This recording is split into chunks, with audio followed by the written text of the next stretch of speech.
Court is on the record in State of Ohio versus Scott J. Lott Jr. Case numbers 25 CRB 424 and 25 TRC 1139.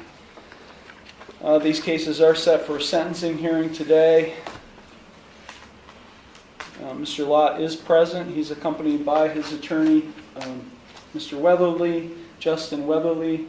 Also present are Law Director John Lewis and Assistant Asheville County Prosecutor Michael Angiolelli. On January 8th, 2026, Mr. Lott pled guilty and was found guilty of one count of vehicular homicide, a first-degree misdemeanor. All right, pause here. This is where the tone of the entire case is set. Vehicular homicide and OVI, both misdemeanors, but don't let that fool you. A misdemeanor doesn't mean minor, especially when the victim is the defendant's own child. From this moment on, the court isn't just weighing law, it's weighing tragedy, accountability, and mercy. In the CRB case, and one count of operating a vehicle under the influence, a first-degree misdemeanor in the TRC case. The court deferred sentencing today, and the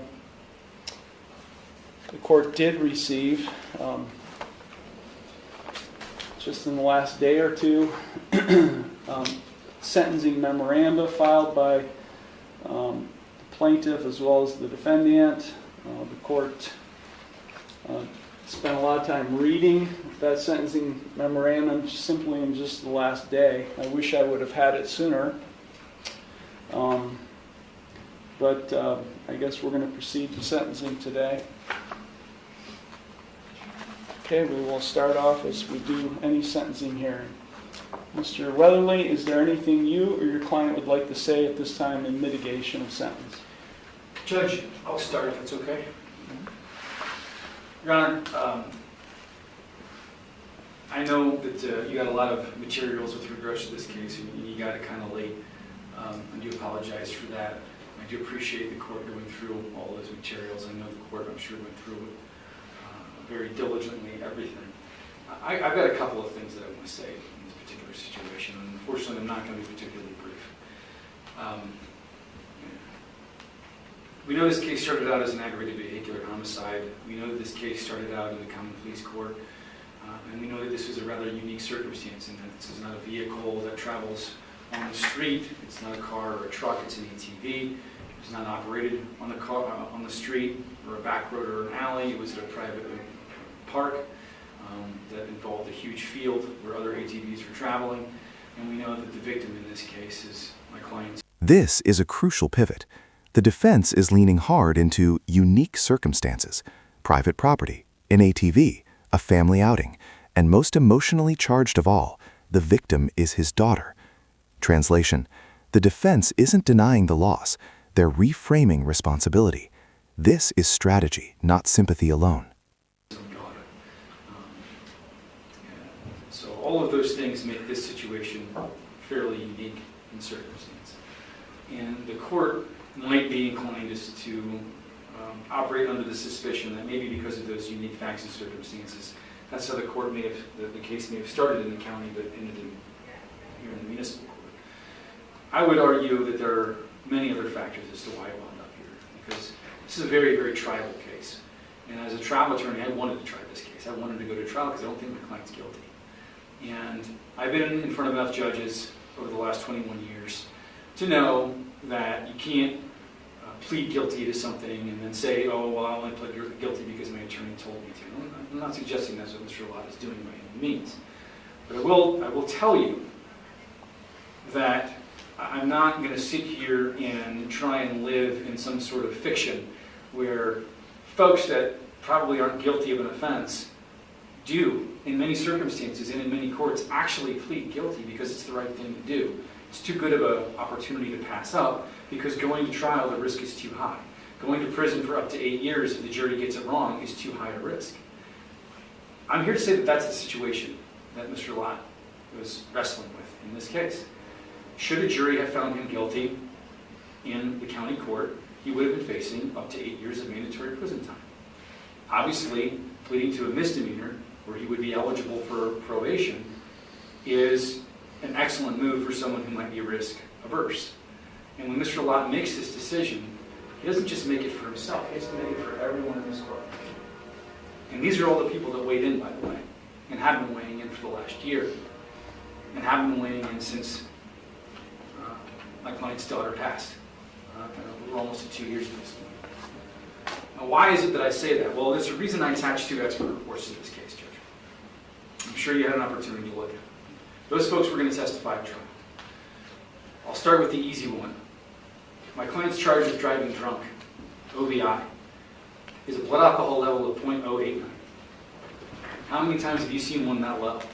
How many times have you seen one that low where your city prosecutor didn't offer that particular defendant, as long as it was a first offense, as it is for my client, a lesser charge, such as physical control or reckless stop? I can assure you, without knowing it, that probably happens with great regularity. Because again, I've been doing this for 21 years, and it happens in every other municipal court in the state of Ohio. Yet my client's pleading to an OVI at a .089. Now that .089 isn't even a strict .089. I'm sure you had an opportunity to read the toxicology report. Let's slow this down, because this part is legally explosive. A .089 BAC is right at the legal limit, and the defense is arguing science over statute. They're saying legal limit doesn't equal impairment. But here's the tension. Courts don't punish how you felt. They punish what the number says. He's actually below the legal limit. And that science is accurate. He was not driving drunk. I'll make that very, very clear. He was not operating that ATV drunk. And that's without even going into the fact that most people, especially somebody his size, even if he was at .089 and that was an accurate result, doesn't necessarily mean he was impaired. That's just a legal limit that the government sets, and that's included in the expert report as well. Less than 20% of the population feels any ill effects from alcohol at a .08.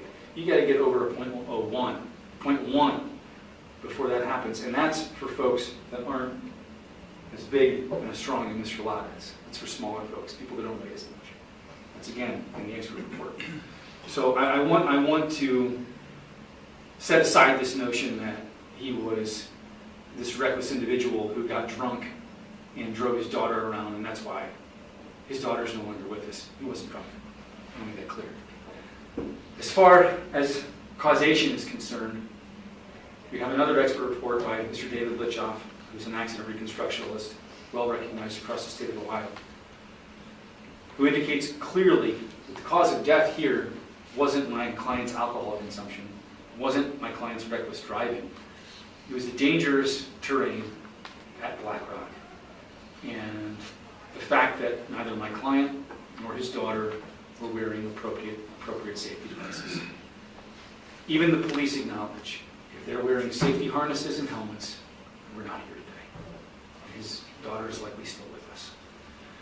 Based on his review of the evidence, looking at the damage to the vehicle itself, and looking at the flat-out cover-up that was completed by BlackRock, it is clear, and if you look at the Life 360 evidence,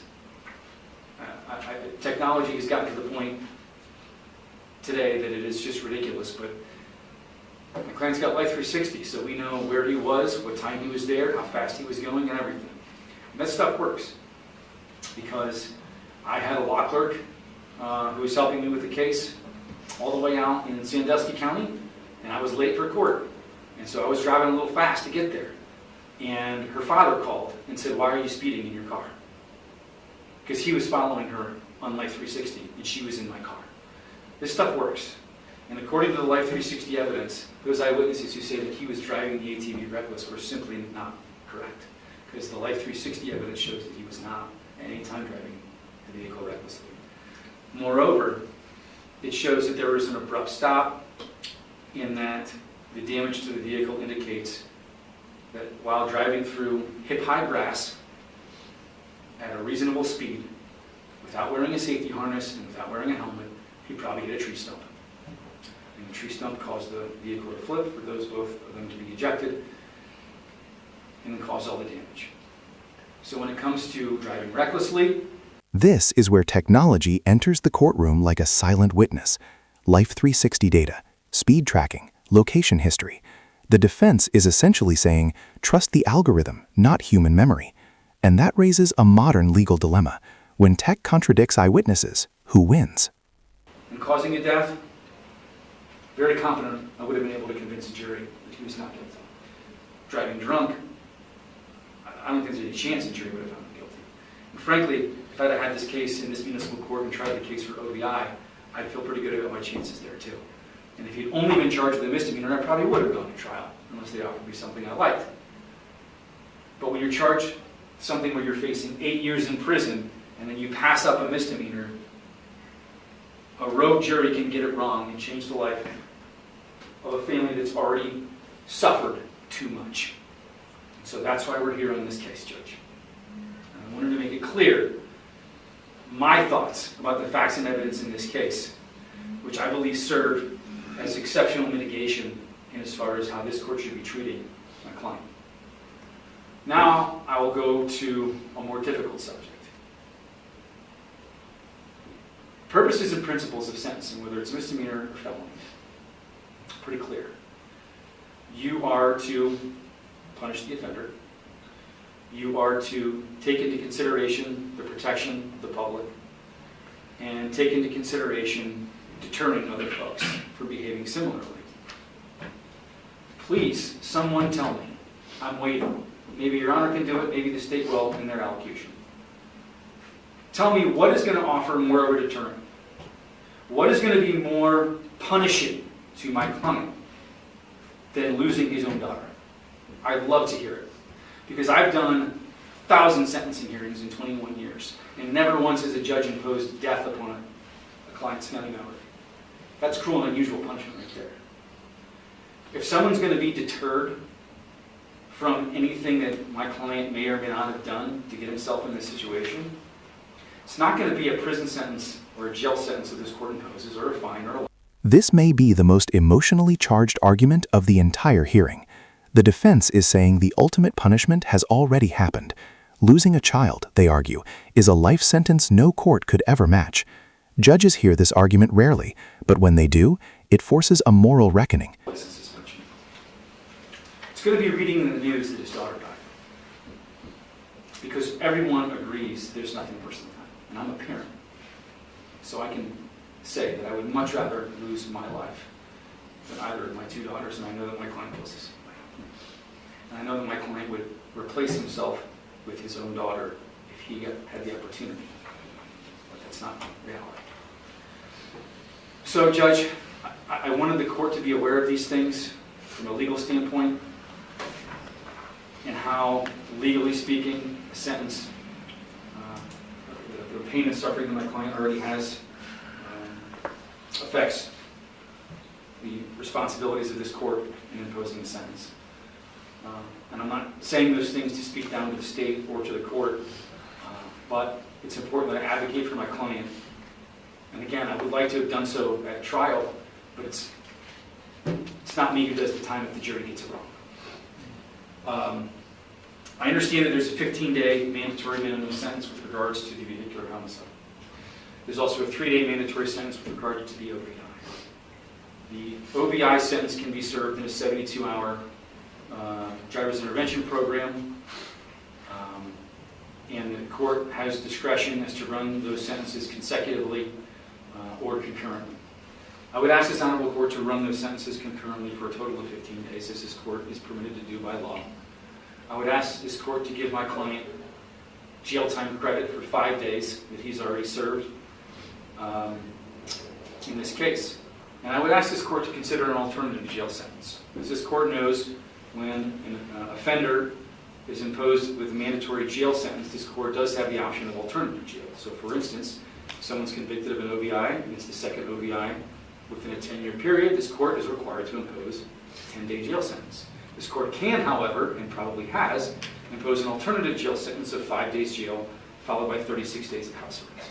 I would ask this court to consider such an alternative jail sentence for my client, given the uniqueness of these circumstances, and given the fact that my client has served 5 days in jail. That was for a bond violation that actually wasn't his fault. He was told that because he had a marijuana card, that he was allowed to use anything that he wanted to medically.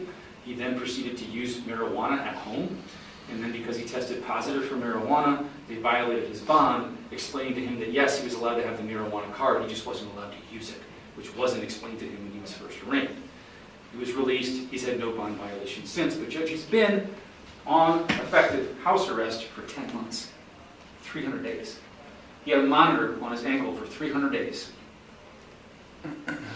0 violations.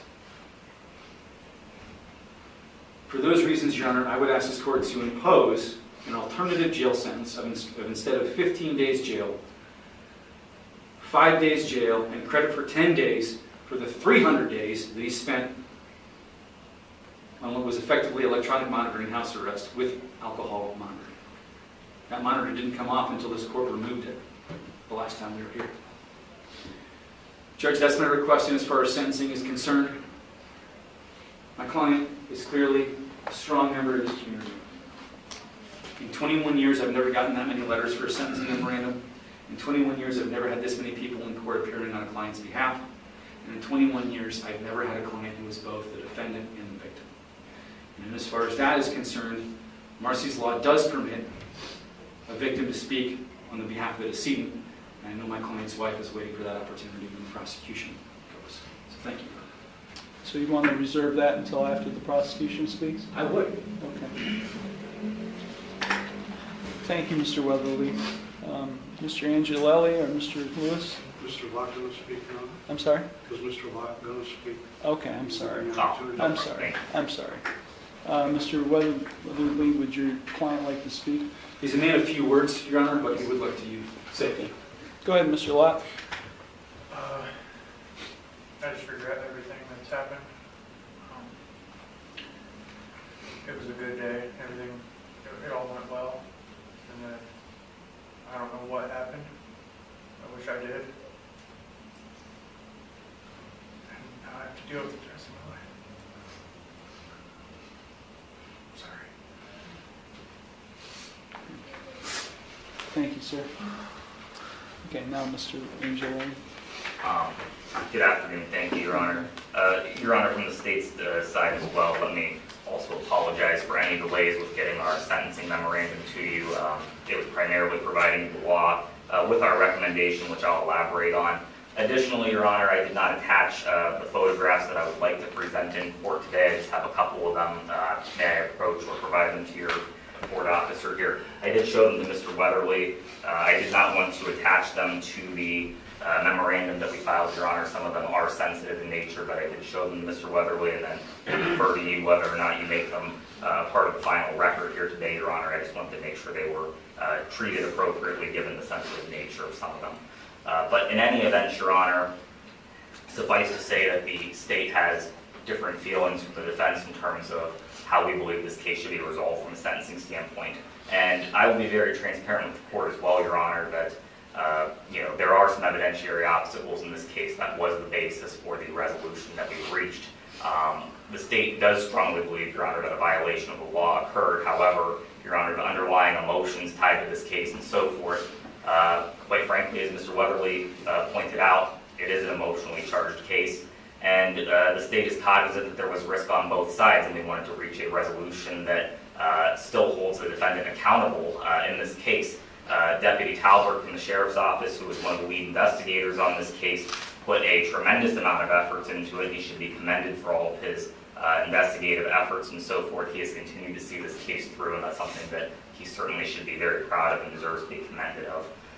Your Honor, suffice to say as well that this case is a tragedy. However, it was also entirely avoidable as well. Your Honor, the bottom line is that the record does reflect, and the state would have put on witnesses at trial that show the defendant was driving recklessly. In fact, Your Honor, there are witnesses that would have testified, as we outlined in the facts in our memorandum, that the defendant was cautioned about how he was driving that day. And even in an interview with the police, he even conceded that he did make a mixed drink with an alcoholic beverage and continued to drive with his daughter. Suffice to say, Your Honor, the state also believes in part that statement is self-serving, as to be a .0895, but it would have had to have had more than just a mixed drink. Alcohol was clearly in play here, Your Honor, and it is a tragedy what happened, but it is also a violation of the law. And as you consider the purposes and principles of sentencing, Your Honor, the state does firmly believe that incarceration is the best deterrent here to the criminal conduct at place. The defendant was operating the vehicle, Your Honor. He was responsible for himself and his daughter. Seatbelts were not in play. There are aggravating factors here, Your Honor, and that is one of them. Suffice to say, it's completely inappropriate to go get into a vehicle having had alcohol, to drive on a rough terrain such as this. These are aggravating factors. No seatbelts in play. And he is the driver of the vehicle and he is responsible. I understand his daughter was a young adult as well. They're both adults. But suffice to say, a father should be responsible for his daughter as well. And there was clearly a lot of recklessness in that regard. Your Honor, the defendant did plead to 2 misdemeanors. Each are punishable by up to 180 days in jail. The state is in agreement with 5 days of jail credit, but the state does believe that a maximum sanction is in order here. The state did brief for the court, Your Honor, that the court does have discretion to order these cases to run consecutively. We believe that's appropriate. We also believe that a 5-year license suspension is appropriate. In light of our recommendation for jail time, Your Honor, the state did recommend a $500 fine on the vehicular homicide and then the minimum statutory fine on the OVI. Suffice to say, we're taking into account that if the defendant were to be incarcerated, he may not otherwise have the means to pay a maximum fine in this case, Your Honor. But there are aggravating factors here, Your Honor. We do believe this is a case that calls for jail time. And one of the other things that I want to point out that the court can consider in terms of sentencing as well, Your Honor, is remorse. I would note, Your Honor, for the record, the defendant said he regrets what happens, but I would also note at no time did he say he is remorseful for what has happened as well. And I also respectfully do think that it is... Hey, hold on. One more outburst, I'll throw you out of this courtroom. You have a problem with that, sir? Thank you. Go ahead, Mr. Angelo. Thank you, Your Honor. I would also note, Your Honor, and respectfully, I think it's a little bit arrogant to come in here from the defense's side today and say that he believes that the defendant is not guilty of these offenses. The bottom line is, Your Honor, the defendant tendered a guilty plea to both of these offenses. He certainly had the right to exercise trial. That's his right. The state would have otherwise proceeded to trial had we not reached the resolution that we did. But again, I think that speaks in further aggravation of these offenses, Your Honor. The defendant does not truly believe he is guilty of these offenses, and I do believe that is something the court can take into consideration here. Suffice to say, Your Honor, again, this was an entirely avoidable incident. There is a dead body on our hands here, Your Honor. I understand the victim is the defendant's daughter, and perhaps that may speak in some regards for any kind of mitigation, but the bottom line is here, Your Honor, there is a death on our hands here. It is a violation of the law. It was at the hands of the defendant, and we do believe that a maximum 1-year jail sanction is in order. Thank you. Thank you. And you're speaking on behalf of the law director as well, or is Mr. Lewis speaking? Your Honor, if I may, I'd like to make some comments as well, Okay. in addition to what Mr. Angelelli has put on the record. Sitting next to me is Deputy Michael Talbert. He is really the main investigator on this case. And what I'm about to say is taken directly from his report, Your Honor, but I would like to add these facts to the record here. On July 26, 2024, the deputies were dispatched to a rollover of a side-by-side that crashed at the Black Rock Adventure Park in Monroe Township. This is located where the Windy Hill Golf Course used to be. 22-year-old Alexis Lott was found deceased at the scene of the crash. Her father, the defendant, Scott Lott, was also injured, was flown to UPMC Medical Center. Once Deputy Talbert got to the scene, he observed several empty Twisted Tea alcoholic beverage cans lying in the grass near the victim's feet. He also saw an empty tumbler that smelled like it had liquor in it. There were 2 coolers strapped to the back of the side-by-side vehicle. In the coolers, investigators found cans of 2 different flavored Twisted Tea alcoholic beverages and a half-empty bottle of Woodford Reserve double-barrel bourbon. The deputy spoke on that a couple days later, on July 28, 2024. Deputy Talbert spoke with the head of security at Black Rock Adventure Park. who provided a written statement. In that statement, the employee indicated that the defendant had been warned twice that day, on the day of the crash, about excessive speed. He also indicated that when he spoke to the defendant, neither of the occupants of the side-by-side were wearing seatbelts or helmets. Deputy Talbert on July 29th spoke with an eyewitness to the crash. The witness indicated that the vehicle was traveling at a high speed and attempting to do donuts. It did this 3 times, tried to perform donuts on the vehicle, and then the witness saw it roll over, ejecting both occupants. This witness estimated that the vehicle was traveling approximately 50 to 60 miles an hour at the time of the crash. On August 1st, Deputy Talbot spoke with another witness to the crash. This witness also described the Razor as attempting to do donuts and estimated the Razor's speed at approximately 60 to 70 miles an hour. This witness also indicated that on the 3rd attempt at doing a donut, the vehicle rolled over. After the rollover, this particular witness went over to check on the 2 occupants, and this witness also indicated that it was Mr. Lott who had been operating the vehicle. As has already been stated, Deputy Talbert reviewed the defendant's medical records, which indicated the defendant had a blood alcohol level of .0895. Deputy Talbert then, in October of 2024, interviewed the defendant, and the defendant admitted that he and Alexis had both been drinking that day prior to the crash, and admitted that neither of them had seatbelts or helmets on at the time of the crash. Your Honor, I agree with the sentencing recommendation outlined by Mr. Angiolilli.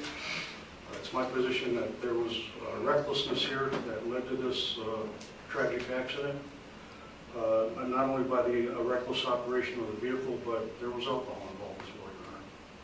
I think that a term of incarceration, consecutive terms of incarceration are warranted, and that maximum sentences are warranted in this case.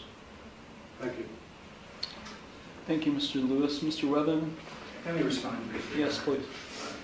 So first, with regards to my comments on how this case may or may not have ended up at trial, the law is very clear. The Senate Court cannot punish my client or take into consideration any lack of remorse on the part of my client's attorney. Meaning you can't punish my client for something that I said or did. It's my opinion that I would have won this case at trial. It's not I didn't say it was my client's opinion. I said it was mine. So I want to make sure those comments are on me and not on him. That's first of all. Second of all, there was something omitted in the reading of the report, and that's that this deputy told the folks at Black Rock after the accident occurred, I want you to brush hog this area and maintain it. Meaning he wanted the grass to get cut, he wanted to see what the terrain looked like underneath.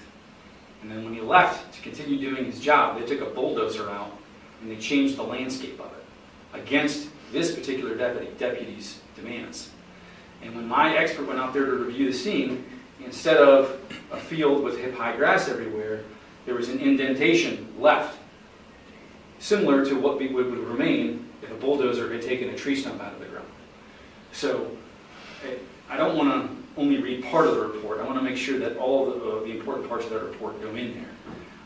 And that there was certainly some nefarious activity on the part of Black Rock to try and cover up what was an extremely dangerous area. I will leave my responses at that. And at this time, pursuant to Marcy's law, I understand the victim in this case would like to speak to the court. And who is that? This would be the decedent's mother. And her name? Carrie? You can stand. You can stand. You can stay there if you feel I have to comfortable. read it off my phone, is that okay? That's fine.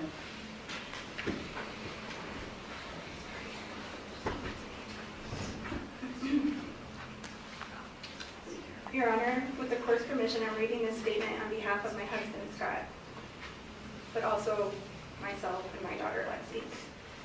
Scott is currently enduring a level of paralyzing anxiety and PTSD that makes it impossible for him to find his voice today. But more than that, I'm reading this because of a promise we made on a mountaintop in Alaska. When Scott and I were married there, he was so nervous he couldn't even remember how to read his vows. Our daughter Lexi stood right there with him. She helped him, she whispered him, she was his strength. And today I'm standing here to be the strength for him just as she would. This is a letter to my Lexi. To my dearest Lexi, to our family, and to the court.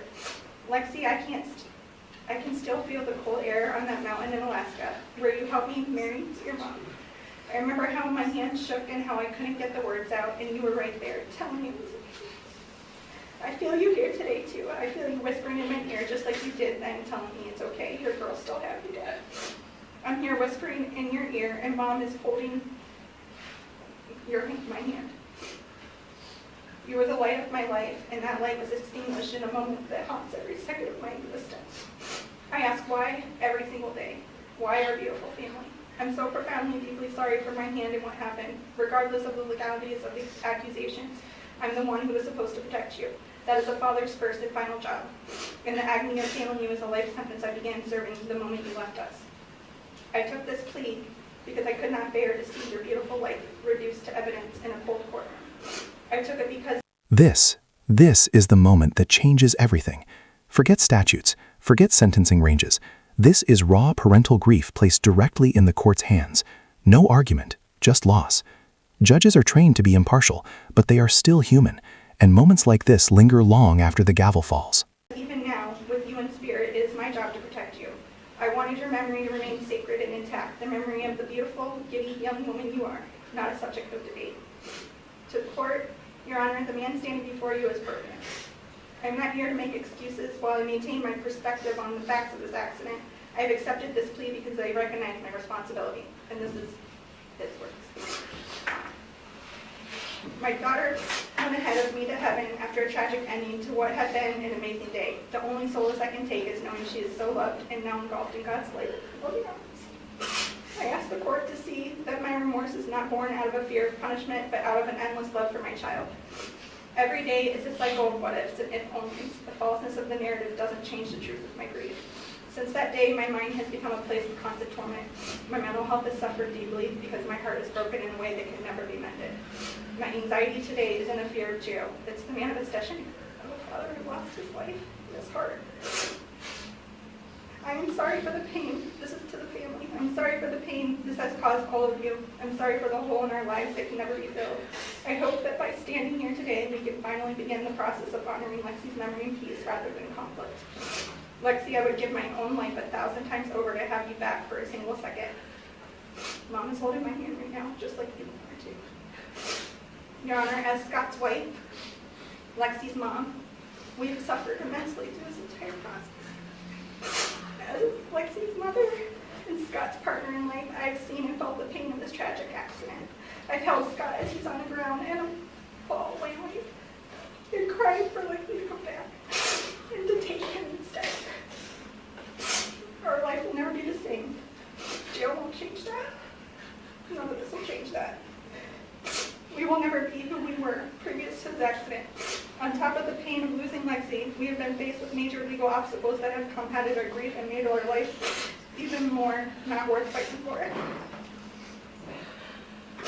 I hope you can understand the impact this has had on our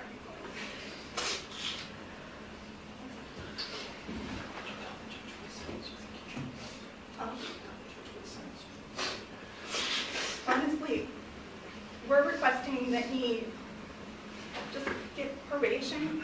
I mean, we've suffered, we understand what happened. We understand the faults that happened.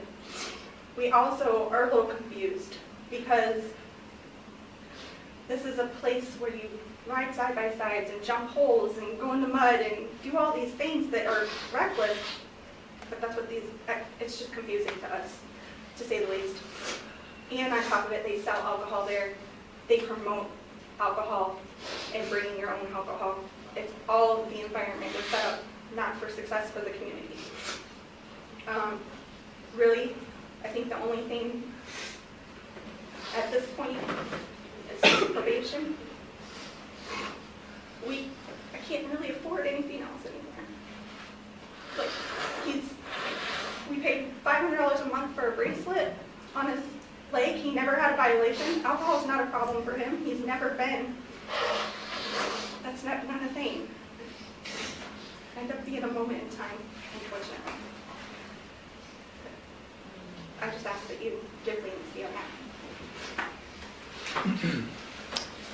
Thank you. Anything further, Mr. Webbo? Nothing.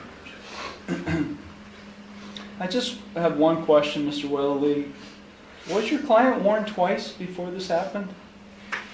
Your Honor, my client specifically disputes that. He would have taken a stand in his own defense and indicated that those conversations never occurred. He would have used the Life 360 evidence that we had from his Apple Watch, which would have shown that he never traveled at speeds indicated by those witnesses. One of the witnesses the state was going to call, judge, couldn't even get the color of the ATV right. I've done more than 60 jury trials in 20 years, and in all of those trials, when you have a situation, call it a bar fight, where you got a bunch of people witnessing the same thing, say 5 people, you get 5 different interpretations of what happened. Nobody sees the same thing. And that's not to say that I don't believe in eyewitness testimony, but I do think that when a tragedy occurs, folks want to insert themselves into the situation.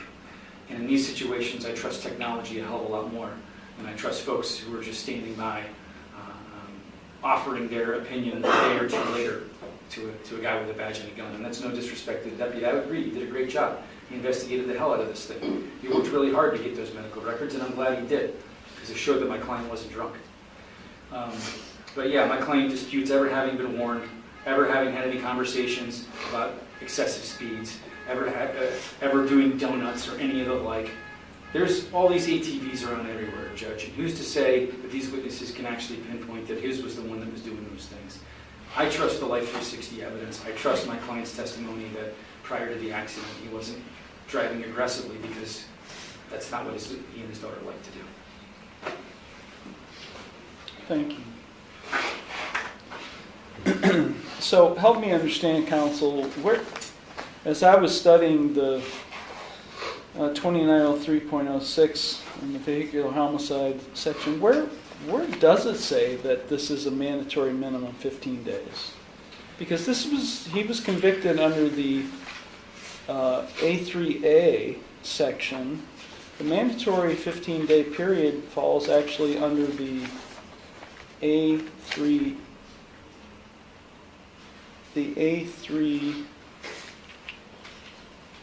section. So help me, you seem to have consented to that it's a mandatory minimum, so. Judge, I'm going to admit fault in that aspect. When we pled to it, I was under the impression that there was no mandatory time involved in either charge other than the 3-day jail sentence as to the OVI. That was my understanding at the time of the plea.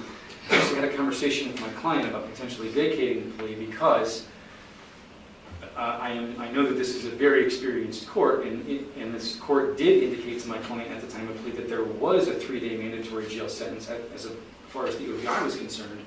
This court did not indicate that there was a mandatory jail sentencing as far as the vehicular homicide was concerned, and I do believe that would have been a requirement for a knowing, intelligent, and voluntary plea.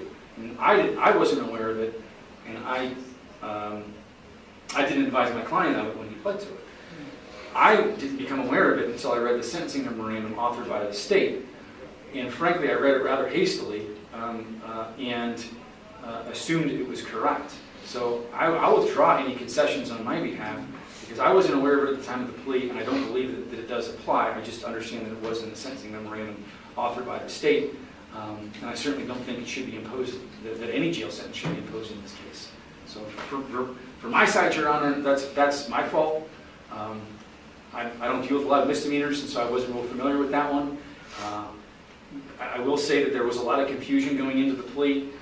It was sort of a last-second thing because we were really steamrolling towards trial, and my offer all along had been a plea to negligent homicide, which is an offense that I'm very familiar with, that I know has no mandatory penalties. I assumed the vehicular homicide was similar, and it was my fault that I didn't realize that there was one subsection that does require the 15 days. I would argue, Your Honor, that it shouldn't apply to the claim. Thank you. Mr. Angelelli? Your Honor, let me apologize to the court here. It does appear that that is an error in our brief here. I just pulled the statute back up, and that is my apologies. When I went through the penalty section here, and I read that, I thought that applied to the section that the defendant had pled to. However, I do see here where it does appear to be for that B section, and he did plead to the negligence section. So that is an error on the state's part, Your Honor. I do apologize about that. When I prepared the brief and I was reading through it again, that is an error on my part. However, as I was going through it, understanding there are certain minimum penalties with OVI and so forth, it all added up in my head, Your Honor. However, I apologize to the extent that that's not accurate. Suffice to say, though, that does not change the totality of our sentencing recommendation otherwise. Thank you. Thank you. So I received sentencing memorandum yesterday, right? I think maybe yesterday or 2 days. I received yours yesterday. The defense's yesterday, and I received yours either yesterday or 2 days Just a ago. couple days ago, yes, Your Things have Honor. been a little crazy around here. So, and to come back out here with a sentence, I think you can afford me at least 10 minutes. Is that fair to say? No objection. Okay, so we're going to take a 10-minute recess, and the cases that are waiting are going to have to wait longer. And I'll be back in about 10 minutes. Thank you.